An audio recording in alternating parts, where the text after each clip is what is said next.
Hello बच्चों, कैसे हो आप सभी। मैं हूं आपकी हिंदी शिक्षिका भावना और स्वागत है आपका मेरे चैनल हिंदी ज़रा हटके पर। आज हम करने जा रहे हैं कक्षा 6 की पाठ्य पुस्तक मल्हार का पाठ नंबर 10 परीक्षा। परीक्षा एक कहानी है जिसको पढ़ने से पहले हम इसके लेखक का जीवन परिचय एक बार देख लेते हैं। परीक्षा के लेखक कौन है? मुंशी प्रेमचंद जी। तो हिंदी के एक महान लेखक हैं, कथा सम्राट है, यानी स्टोरीज लिखने में इनको महारत हासिल है और के नाम से भी प्रसिद्ध है। कथा सम्राट के नाम से भी इनको जाना जाता है। इनका असली नाम तो था धनपत राय। असली नाम इनका धनपत राय था। इन्होंने समाज सुधार और राष्ट्र भावना से ओतप्रोत कई कहानियां और उपन्यास लिखे हैं, यानी समाज को सुधारने के लिए, समाज में कोई कुप्रथा चलती आ रही है उसको खत्म करने के लिए, समाज में कोई बुराई है उसको सुधारने के लिए इन्होंने बहुत सारे जो कहानियाँ और उपन्यास लिखे हैं। और राष्ट्रीय भावना से ओतप्रोत मतलब जो आपके देश के लिए जो देशभक्ति है उसकी भावना से ओतप्रोत मतलब भरी हुई इन्होंने कहानियाँ लिखी हैं। इनकी अनेक कहानियाँ जैसे है ईदगाह, बड़े भाई साहब, गुल्ली डंडा, दो बैलों की कथा आदि बड़े और बच्चों के बीच बहुत पढ़ी और सराही गई हैं। मतलब जो इनकी कहानियाँ हैं इनको बड़ों ने भी और बच्चों ने भी पढ़ा है और इनकी तारीफ भी की है। सराही गई है मतलब तारीफ भी की है। आइए हम भी कहानी पढ़ना शुरू करते हैं। तो कहानी शुरू होती है जहाँ पर एक राजा हैं, उनके दरबार में ये कहानी शुरू हो रही है। तो जब रियासत देवगढ़ के दीवान सरदार सुजान सिंह बूढ़े हो गए तो परमात्मा की याद आई। ये एक रियासत है, ठीक है, क्या है, जहाँ का नाम है देवगढ़। वहाँ के दीवान हैं जो राजा के दरबार में होते हैं ना, अलग अलग मंत्री, उन्हीं में से कौन है? ये दीवान है और नाम क्या है? सरदार सुजान सिंह। अब ये बूढ़े हो गए हैं तो भगवान की, परमात्मा मतलब भगवान की याद आई। जब इंसान बूढ़ा हो जाता है, हाथ पैर नहीं चलते हैं, तो क्या सोचता है? घर में बैठेंगे और भगवान की पूजा करेंगे, भगवान को याद करेंगे। तो इनके साथ भी यही हुआ कि अब बूढ़े हो चुके हैं, हाथ पैर चल नहीं रहे हैं, तो अब वो भगवान को याद करना चाहते हैं। तो जाकर महाराज से इन्होंने विनय की, यानी प्रार्थना की कि हे दीन बंधु मतलब दीन पर दया करने वाले, गरीबों पर दया करने वाले दास ने श्रीमान की सेवा 40 साल तक की है। यानी मैंने, दास इन्होंने किसको कहा है? खुद को। मैंने आपकी, श्रीमान मतलब राजा को बोल रहे हैं कि मैंने आपकी 40 यानी 40 ईयर्स तक मैं आपकी सेवा की है, आपकी मैंने नौकरी की है। अब मेरी अवस्था भी डल गई है। अवस्था भी डल गई है मतलब उम्र भी हो गई है। अब मेरी उम्र हो गई है और राजकाज संभालने की शक्ति नहीं रही। यानी अब क्या है, मैं जो ये राज्य का काम है इसको और नहीं संभाल सकता क्योंकि मेरी उम्र हो गई है। तो कहीं कोई भूल चूक हो जाए, यानी मेरे से कोई गलती हो जाए तो बुढ़ापे में दाग लग जाएगा। दाग लग जाएगा क्या मतलब कि अभी तक जो मैंने आपके यहाँ 40 वर्ष तक कार्य किया है उसमें मैंने कोई भी ऐसा काम नहीं किया जिसकी वजह से आपने मुझे कुछ बोला हो या लोगों के बीच में मेरी कोई बुराई हुई हो। अभी तक मुझे किस लिए जाना जाता है कि मैंने अपना काम बहुत अच्छे से किया है, कभी कोई गलती नहीं की। अब मैं नहीं चाहता कि बुढ़ापे की वजह से मेरे से कोई गलती हो जाए और जिसकी वजह से मेरे को एक दाग लग जाए मेरी पूरी 40 वर्षों की नौकरी पर कि हाँ मैंने कोई नौकरी या कोई काम ठीक से नहीं किया। तो सारी ज़िंदगी की नेक नामी मिट्टी में मिल जाए। अगर ऐसा कोई दाग मेरे ऊपर लग गया, किसी ने मुझे ये बोल दिया कि हाँ भाई आपने अपना ये काम सही से नहीं किया, तो इससे क्या होगा? जो मैंने पूरी ज़िंदगी अपना काम पूरी ईमानदारी से किया है वो सब क्या हो जाएगा? मिट्टी में मिल जाएगा, मतलब बेकार हो जाएगा। राजा साहब अपने अनुभवशील मतलब जिनको बहुत एक्सपीरियंस है, और नीति कुशल मतलब जिनको सब कुछ पता है कि कुछ क्या कैसे करना चाहिए। दीवान का वो बहुत आदर करते थे, उनकी बहुत रिस्पेक्ट करते थे। उन्होंने बहुत समझाया राजा जी ने कि आप मत जाओ छोड़कर, लेकिन दीवान साहब तो अब माने नहीं। तो हार कर उनकी प्रार्थना राजा जी ने स्वीकार कर ली। लेकिन उन्होंने शर्त क्या रखी कि अब जो रियासत के लिए नया दीवान जो है वो खोजना पड़ेगा क्योंकि वो चले जाएंगे। तो उन्होंने उसका काम भी किनको दिया? सुजान सिंह को ही दिया कि आप ही इस रियासत के लिए नया दीवान जो है वो चुनेंगे क्योंकि वो बहुत एक्सपीरियंस दे। तो दूसरे दिन क्या हुआ? दूसरे दिन देश के प्रसिद्ध पत्रों में, जो भी उस देश में जो छपते थे ना, पत्र लेटर वगैरह छपते थे, उनमें एक विज्ञापन निकला। विज्ञापन मतलब एडवर्टाइजमेंट, कि देवगढ़ के लिए एक सुयोग्य मतलब जो योग्य हो, जो कैपेबल हो, ऐसे दीवान की जरूरत है जो सज्जन अपने को इस पद के योग्य समझे।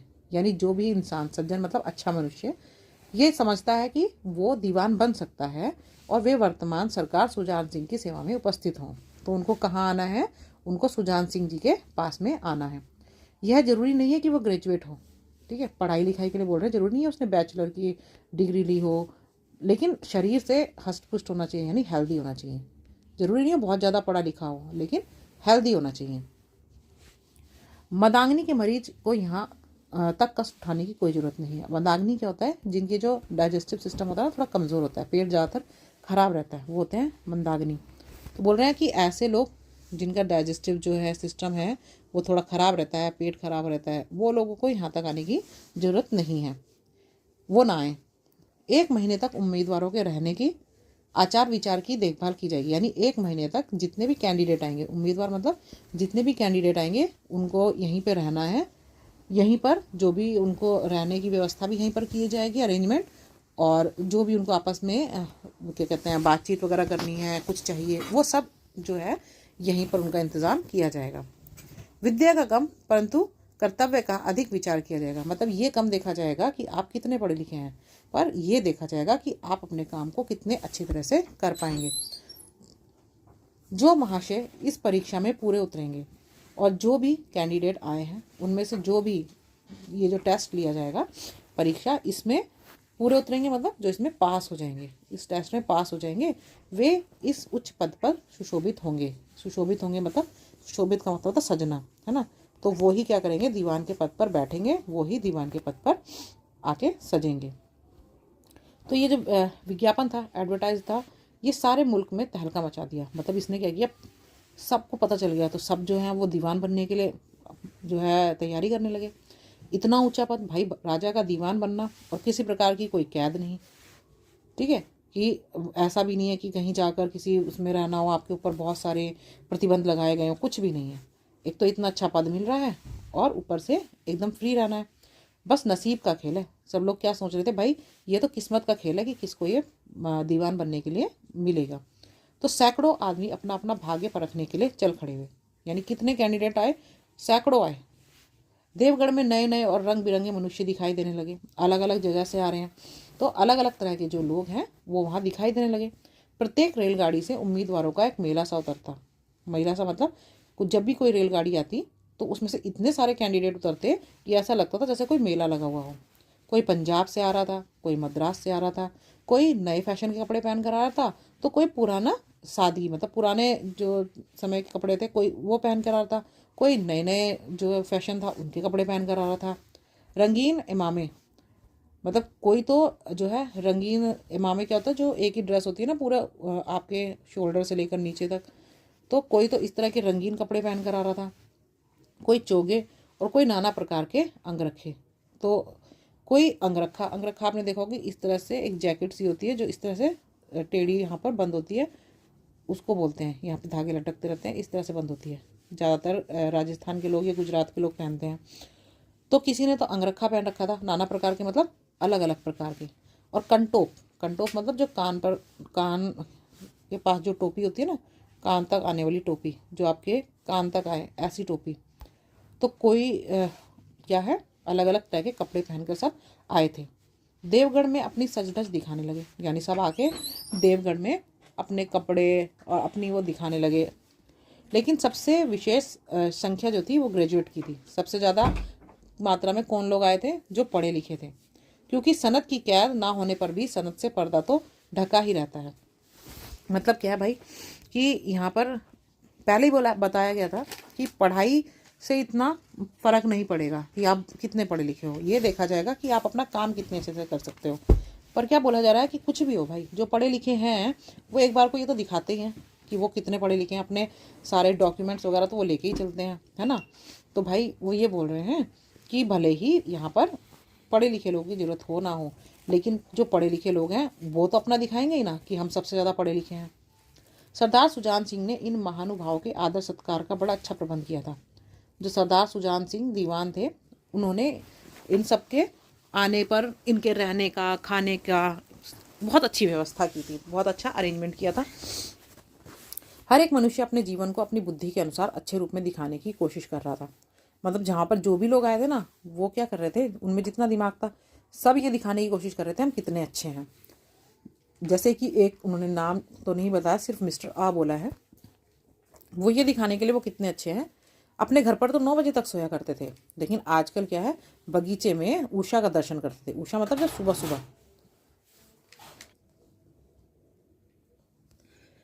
तो वो क्या करते थे, उषा, उषा मतलब सुबह, जो अपने घर में सुबह 9 बजे सो के उठते थे, वो आजकल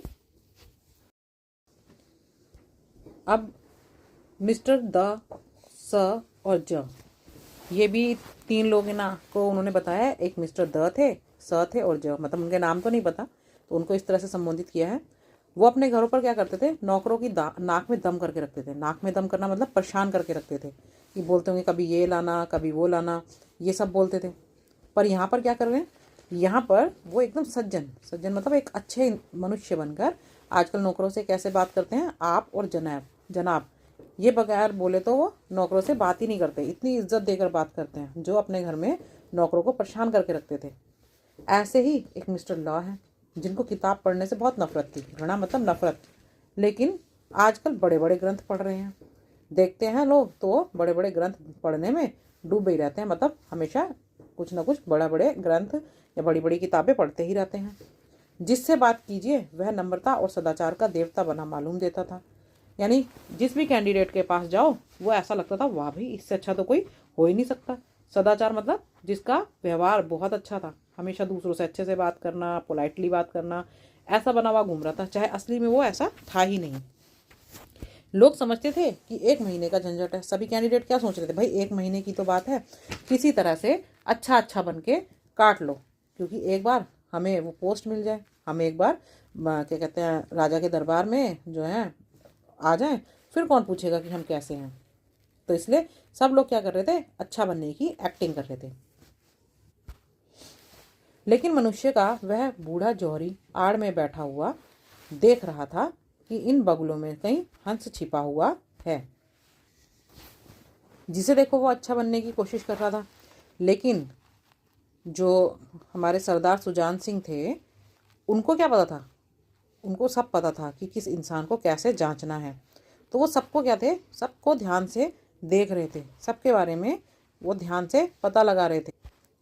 जो सरदार सुजान सिंह थे वो सबको देख रहे थे, ठीक है, और वो ये भी देख रहे थे कि ये सारे नाटक करने वालों में से कोई असली इंसान अगर उनको दिख जाए जो वास्तव में अच्छा हो, सिर्फ नाटक ना कर रहा हो अच्छा बनने का, वो ऐसे इंसान को खोज रहे थे।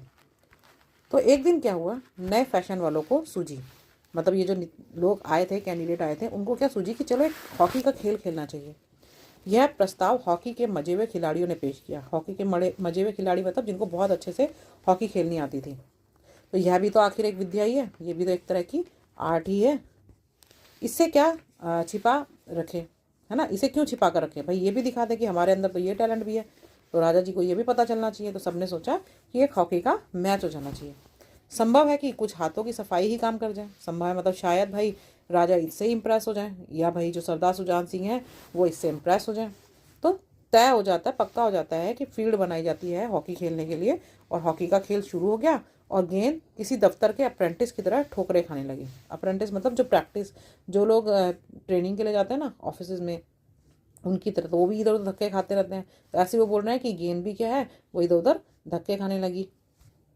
तो रियासत देवगढ़ में यह खेल बिल्कुल निराली बात थी, मतलब जो देवगढ़ के लोग थे उन्होंने यह खेल कभी देखा ही नहीं था, उनके लिए तो ये पहली बार था। तो पढ़े लिखे भले मानुस लोग शतरंज और ताश जैसे गंभीर खेल खेलते थे।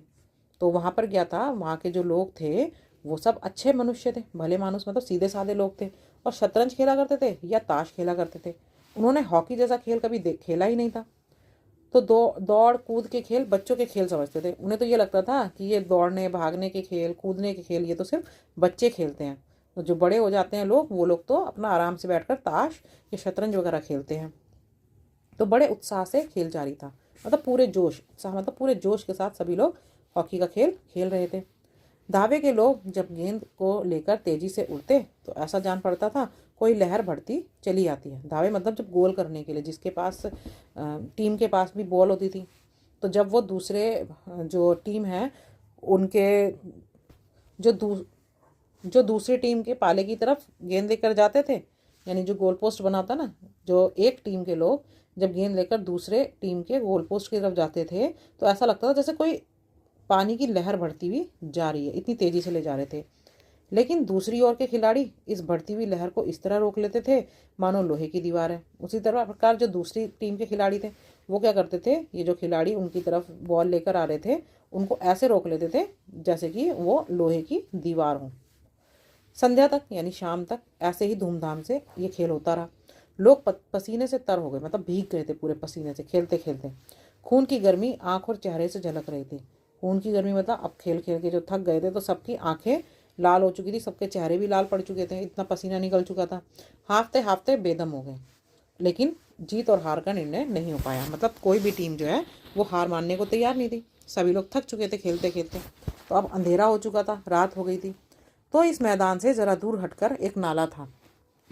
मैदान से थोड़ी सी दूर एक नाला था, उस पर कोई पुल नहीं था। पथिकों को नाले में से चलकर आना पड़ता। पथिकों मतलब जो पैदल चल के जा रहे हैं, उन लोगों को उस नाले को अगर पार करना होता था तो उसके अंदर से ही चलकर जाना पड़ता था। तो खेल अभी बंद हुआ ही था और खिलाड़ी लोग बैठे दम ले रहे थे, मतलब आराम कर रहे थे कि एक किसान अनाज से भरी हुई गाड़ी लिए हुए उस नाले में आया। आप देख सकते हैं, आपके में चित्र भी दिया हुआ है। ये इस तरह का एक नाला था, तो उसमें से अगर लोगों को इस तरफ से उस तरफ जाना होता था तो उनको ये नाले में से मतलब निकल कर ही जाना पड़ता था। तो जब सभी जो खिलाड़ी थे वो आराम कर रहे थे तो उन्होंने क्या हुआ, एक किसान जो था वो अपनी अनाज से भरी हुई गाड़ी लिए हुए उस नाले में आया। लेकिन कुछ तो नाले में कीचड़ था और कुछ उसकी चढ़ाई उतनी ऊंची थी, यानी जो स्लोप था नाले के ऊपर चढ़ने का वो भी काफ़ी था, तो गाड़ी ऊपर चढ़ नहीं पा रही थी। वह कभी अपने बैलों को ललकारता, मतलब कभी तो अपने बैलों को आवाज़ देकर आगे बढ़ने के लिए बोलता था, और कभी पहिए को खुद ही हाथ से ढकेलने की कोशिश करता, मतलब गाड़ी को आगे बढ़ाने की कोशिश करता था पहियों को धक्का देकर। लेकिन बोझ, क्योंकि उसका वेट जो था वो इतना अधिक था और बैल जो थे उसके वो इतने मतलब कमज़ोर थे थोड़े से, तो वो उस गाड़ी को खींच नहीं पा रहे थे। तो गाड़ी ऊपर को ना चढ़ती, और चढ़ती भी तो कुछ दूर चढ़कर फिर खिसक कर नीचे पहुंच जाती। मतलब क्या हो रहा था कि जो गाड़ी थी, ये गाड़ी एक तो उसके बैल कमज़ोर थे और ऊपर से सामान का जो वेट था वो इतना ज़्यादा था कि ये गाड़ी चढ़ ही नहीं पा रही थी ऊपर। और अगर चढ़ती भी थी तो स्लोप था, चढ़ती थी तो वो बैल जो है उसको पूरी तरह से खींच नहीं पाते, तो फिर से वापस आ जाती थी उसी जगह पर जहाँ से उसे चढ़ाया जा रहा था।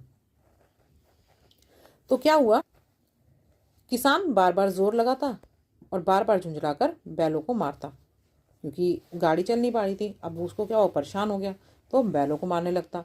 लेकिन गाड़ी उभरने का नाम नहीं लेती, यानी गाड़ी चढ़ ही नहीं रही थी नाले पर से। तो बेचारा इधर उधर निराश होकर ताकता, इधर उधर देख रहा था, लेकिन उसको कोई ऐसा इंसान नजर ही नहीं आ रहा था जो उसकी सहायता कर सके। गाड़ी को अकेले छोड़कर भी नहीं जा सकता था, क्योंकि उसके पास सामान रखा हुआ था, अगर वो छोड़कर जाता तो कोई सामान ले जा सकता था। अब बड़ी आपत्ति मतलब मुसीबत, बड़ी मुसीबत में फंस गया, करे तो करे क्या। इसी बीच खिलाड़ी हाथ में डंडे लिए घूमते घामते उधर से निकले। मतलब तभी जो हॉकी का खेल था वो ख़त्म हुआ था, तो जो वो सारे खिलाड़ी थे उनके हाथ में क्या थे, हॉकी के डंडे थे, और उनको लेकर वो घूमते घूमते वापस कहाँ जा रहे थे, वापस वहीं जा रहे थे जहाँ वो ठहरे हुए थे। किसान ने उनकी तरफ सहमी हुई आंखों से देखा, मतलब किसान उनकी तरफ देख रहा था कि भाई मैं शायद कोई मेरी मदद कर दे, किंतु किसी से मदद मांगने का साहस नहीं हुआ। लेकिन उसका खुद से कि वो बोले कि भाई कोई मेरी मदद कर दो, ऐसे मदद मांगने की उसकी हिम्मत नहीं हुई। खिलाड़ियों ने भी उसे देखा, मगर बंद आंखों से, बंद आंखों से मतलब खिलाड़ियों ने उसे देखा तो, लेकिन उसकी मदद करने की कोशिश नहीं की, उसके तरफ बिल्कुल ध्यान नहीं दिया। जिनमें सहानुभूति ना थी, क्योंकि उनमें दूसरों के लिए क्या थे, उनमें दूसरों के कोई दया थी ही नहीं, सहानुभूति थी ही नहीं। उनमें क्या था, सिर्फ स्वार्थ था, वो सिर्फ अपने बारे में सोचते थे, मद था यानी घमंड था। मगर उदारता और वात्सल्य का नाम भी नहीं था। उदारता मतलब काइंडनेस तो थी ही नहीं, और वात्सल्य होता है जब हम प्रेम, वैसे तो वात्सल्य जो है अपने जो बड़े लोग होते हैं छोटे बच्चों से करते हैं उसको बोलते हैं वात्सल्य, पर उन लोगों में वाकई किसी के लिए प्रेम भी नहीं था। सारे लोग कैसे थे, स्वार्थी थे, सेल्फिश थे। लेकिन उसी समूह में एक मनुष्य ऐसा था जिसके हृदय में दया थी। लेकिन उन सारे लोगों के बीच में एक इंसान ऐसा था जिसके मन में क्या थी, दया थी, मतलब वो काइंड था और उसका और साहस भी था। ठीक है, आज हॉकी खेलते हुए उसके पैर में चोट लग गई थी। लंगड़ाता हुआ धीरे धीरे चला आता था, मतलब पैर में उसके खेलते समय चोट लग गई थी, लंगड़ा रहा था वो, और धीरे धीरे चलता हुआ जा रहा था। अकस्मात मतलब अचानक, अचानक उसकी निगाह गाड़ी वाले किसान पर पड़ी। ठिठक गया मतलब वहीं रुक गया। उसे किसान की सूरत देखते ही सब बातें ज्ञात हो गई। मतलब उसे सब पता चल गया कि किसान जो है वो थोड़ी सी मुसीबत में है और उसकी गाड़ी जो है ऊपर चढ़ नहीं पा रही है। डंडा एक किनारे पर रख दिया, हॉकी की जो स्टिक थी उसके पास वो उसने एक किनारे पर रखी, अपना कोट उतारा और किसान के पास जाकर बोला, मैं तुम्हारी गाड़ी निकाल दूंगा। किसान ने देखा एक गठे हुए बदन का लंबा आदमी सामने खड़ा है। जब किसान ने देखा तो भाई गठे हुए बदन मतलब एक हष्ट पुष्ट मतलब ताकतवर जो इंसान है लंबा, वो उसके सामने खड़ा हुआ था और झुककर क्या बोला, हुजूर मैं आपसे कैसे कहूँ। युवक ने कहा, मालूम होता है तुम यहाँ बड़ी देर से फंसे हो। तो झुककर क्या बोला किसान कि मैं कैसे कहूँ कि मैं कितनी मुसीबत में हूँ।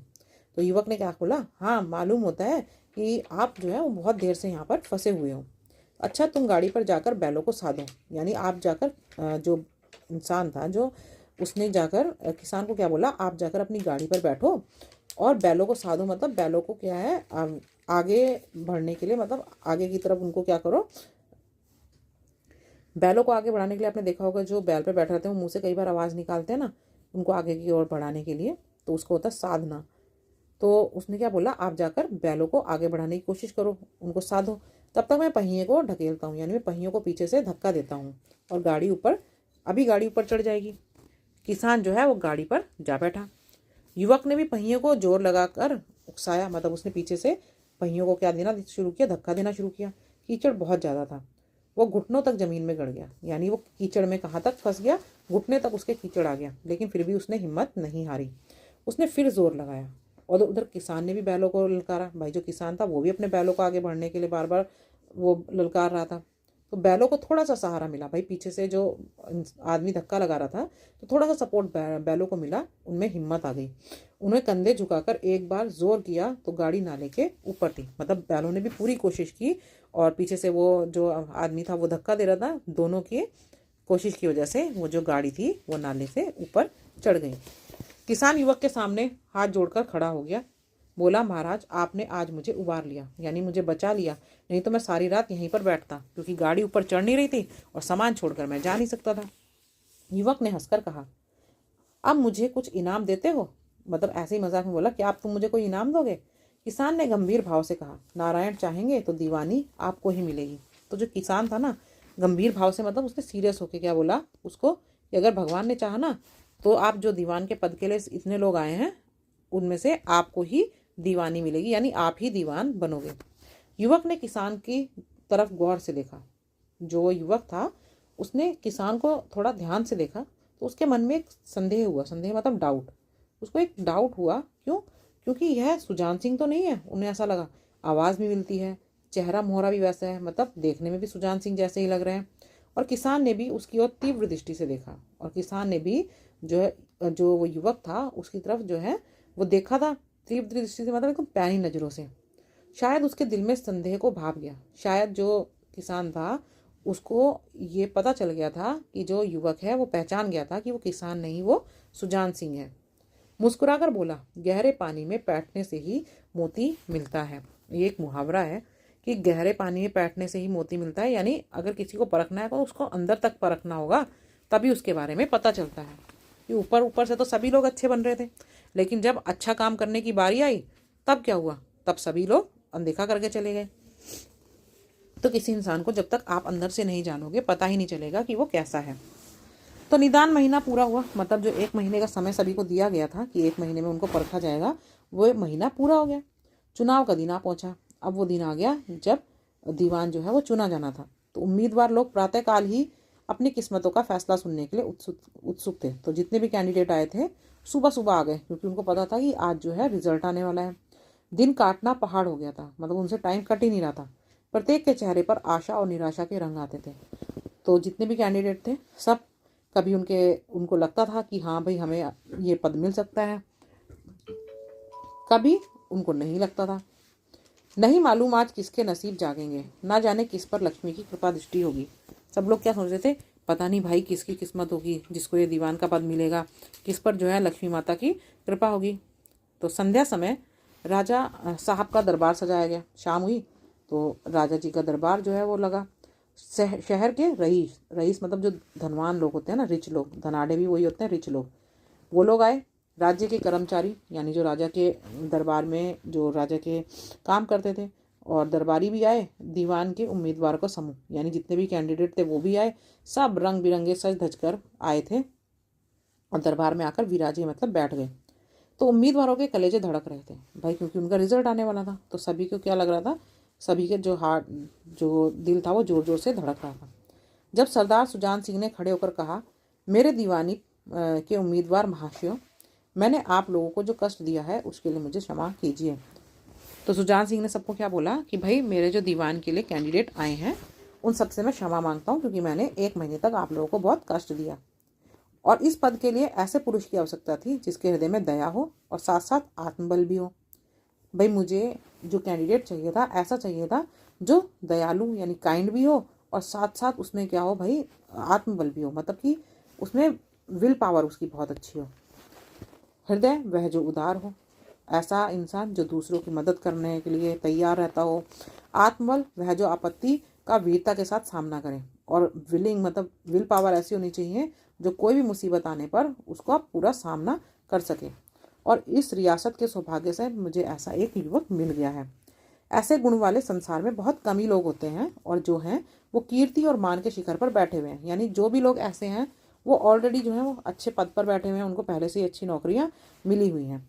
उन तक हमारी पहुंच नहीं, यानी उनको तो हम नहीं बुला सकते। तो मैं रियासत के पंडित जानकी नाथ शाह को दीवानी पाने पर बधाई देता हूँ। अब जो दीवान साहब थे उन्होंने किसका नाम लिया, ये जानकीनाथ शाह। अब ये जानकीनाथ शाह कौन है, ये वही युवक है जिसने किसान की मदद की थी गाड़ी बाहर निकलवाने में। रियासत के कर्मचारियों और रईसों ने जानकीनाथ की तरफ देखा, जो रियासत में सारे काम करने वाले थे राजा के यहाँ, और जो रिच लोग आए थे उन सभी ने जानकीनाथ की तरफ देखा। उम्मीदवार दल की आंखें ऊपर उठी, तो बाकी जो कैंडिडेट थे उन्होंने भी उसकी तरफ देखा, लेकिन उनकी आंखों में उसके लिए सत्कार यानी रिस्पेक्ट नहीं थी, बल्कि क्या थी, ईर्ष्या थी, क्योंकि वो सब तो जल रहे थे कि उसको ये पद कैसे मिल गया। सरदार साहब ने फिर फरमाया, मतलब बोला कि आप लोगों को यह स्वीकार करने में कोई आपत्ति ना होगी कि जो पुरुष स्वयं जख्मी होकर भी एक गरीब किसान की भरी हुई गाड़ी को दलदल से निकाल कर नाले के ऊपर चढ़ा दे, उसके हृदय में साहस, आत्मबल और उदारता का वास है। उन्होंने क्या बोला सारे कैंडिडेट्स को, भाई आपको ये बात को एक्सेप्ट करने में, स्वीकार करने में मतलब एक्सेप्ट करने में कोई आपत्ति नहीं होगी, मतलब आपको ये गलत नहीं लगेगा जो मैं बोल रहा हूँ, क्योंकि वह मनुष्य जो खुद तो जिसके चोट लगी हुई थी, जख्मी था, फिर भी एक किसान की उसने मदद की, उसकी गाड़ी को बाहर दलदल से निकाल कर नाले के ऊपर चढ़वाया, जबकि सभी लोग, बाकी के लोग जो थे वहाँ पे बहुत सारे लोग थे और सभी लोग सही भी थे, किसी का ऐसा नहीं था कि कोई चोट लगी हो ना कुछ, लेकिन किसी ने भी किसान की मदद करने की कोशिश नहीं की। लेकिन ये जो जानकीनाथ हैं, इन्होंने चोट लगने के बावजूद भी किसान की मदद की। तो इससे साफ होता है कि उनके हृदय में साहस भी है, आत्मबल भी है और उदारता, काइंडनेस भी है। ऐसा आदमी गरीबों को कभी सताएगा नहीं। अगर मैं ऐसे इंसान को दीवान बनाऊंगा तो ऐसा इंसान जो है वो कभी गरीबों के ऊपर अत्याचार नहीं करेगा। उसका संकल्प दृढ़ है जो उसके चित्त को स्थिर रखेगा।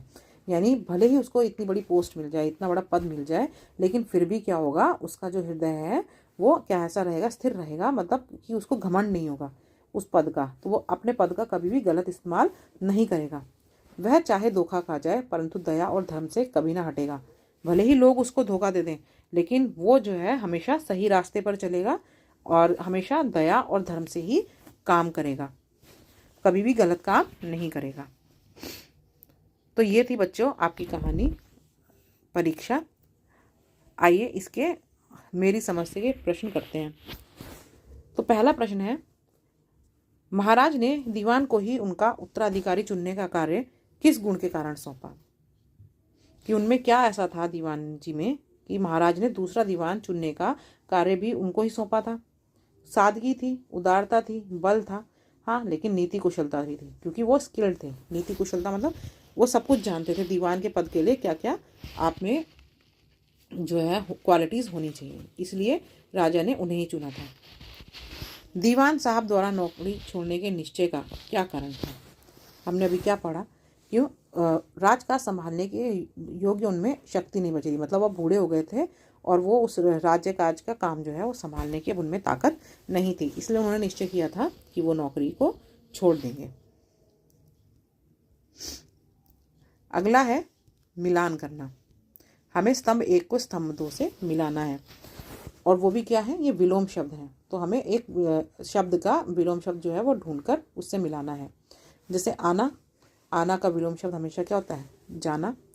गुण, गुण का विलोम शब्द होता है अवगुण। आदर, आदर का विलोम शब्द होता है निरादर या अनादर। स्वस्थ, स्वस्थ का होता है अस्वस्थ। स्वस्थ मतलब हेल्दी और अस्वस्थ मतलब अनहेल्दी। कम, कोई भी चीज़ कम होना तो उसका होता है अधिक। दयालु, कोई इंसान काइंड है, और निर्दयी मतलब जो काइंड नहीं होता है। योग्य, जो किसी भी चीज़ के लिए जो है वो योग्य होता है, और उसका होता है अयोग्य। हार, हार का होता है जीत। और आशा, आशा का होता है निराशा। तो बच्चों, ये था आपका पाठ नंबर 10। आशा करती हूँ कि आपको ये पाठ समझ में आया होगा। समझ में आया है तो चैनल को सब्सक्राइब कर देना और वीडियो को लाइक कर देना। मिलते हैं अगले भाग में। धन्यवाद।